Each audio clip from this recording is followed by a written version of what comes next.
Crime record bureau ये कहता है कि सबसे ज़्यादा हत्याएं उत्तर प्रदेश में होती है। बलात्कार में देश में तीसरे नंबर पर है।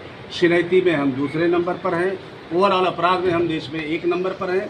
उसके बाद भी ये कहा जाता है कि बुलडोज़र राज है। पूरी तरह से मैं कहता हूँ, ये कहते थे भय भूख भ्रष्टाचार, हम कहते हैं कि भय भ्रम भ्रष्टाचार भगदड़ भाई भतीजावाद इस राज्य में पूरी तरह से फैला हुआ है और राज्य की सरकार चंद लोगों के हाथों में है जो राज्य की जनता की भावनाओं के साथ खिलवाड़ करने का प्रयास कर रही है। माननीय केंद्रीय मंत्री जी का आरोप है कि राहुल गांधी जी अपने वादे से मुकर जाते हैं कह के। उन्होंने पहले कहा था कि हमें इस्तीफा चाहिए, बाद में कहते हैं कि हम कांग्रेस पार्टी पहले दिन से, न केवल कांग्रेस पार्टी बल्कि एक छात्र ये मांग कर रहा है कि धर्मेंद्र प्रधान को नैतिक जिम्मेदारी लेते हुए इस्तीफा देना चाहिए।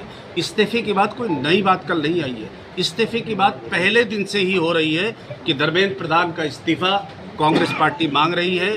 न केवल कांग्रेस पार्टी मांग रही है बल्कि इंडिया गठबंधन के सहयोगियों के साथ साथ सिविल सोसाइटी के लोग, शिक्षाविद, इंटेलेक्चुअल्स, ओपिनियन मेकर्स, यूनिवर्सिटी के प्रोफेसर्स, बहुत सारे पत्रकार सब ये कह रहे हैं कि जितना बड़ा कुकर्म हुआ है इसको मद्देनज़र रखते हुए श्री धर्मेंद्र प्रधान जी की जिम्मेदारी बनती है कि उनको नैतिक आधार पर इस्तीफा देना चाहिए और प्रधानमंत्री को इस्तीफा लेना चाहिए। मुख्यमंत्री योगी आदित्यनाथ जी का कहना बयान है कि हनुमान नदीम जावेद जी, आज जो प्रेस वार्ता रखी गई है किस उपलक्ष्य में रखी गई है? मैं सबसे पहले तो मीडिया के सभी साथियों का बेहद शुक्रगुजार हूँ, आप सबका अभिनंदन करता हूँ।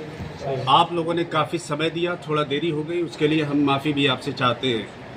आज अखिल भारतीय कांग्रेस कमेटी यानी AICC की तरफ से देश के 100 शहरों में छात्र संवाद और पत्रकार वार्ता की जा रही है और इसके पीछे जो मूल विचार है वो ये है कि कांग्रेस पार्टी लगातार एक कार्यक्रम चला रही है छात्रों की गूंज के नाम से। और जैसा कि आप जानते हैं 3 मई को नीट की परीक्षा आयोजित की गई थी। वो परीक्षा में जो प्रश्न पत्र था वो पूरी तरह से लीक किया गया था और वो न केवल एक राज्य में बल्कि कई राज्यों में वो जो लीक प्रश्न पत्र था वो लोगों तक पहुंचा था।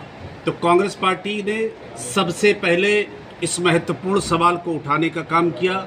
श्री राहुल गांधी जी ने सबसे पहले कोटा में एक बड़ा छात्रों के साथ और छात्राओं के साथ संवाद स्थापित करने की कोशिश की और बहुत ही सफल कार्यक्रम संपन्न हुआ। उसके पश्चात दूसरा जो कार्यक्रम था वो देहरादून में हुआ जिसमें 50,000 से अधिक छात्र और छात्राएं सम्मिलित हुए।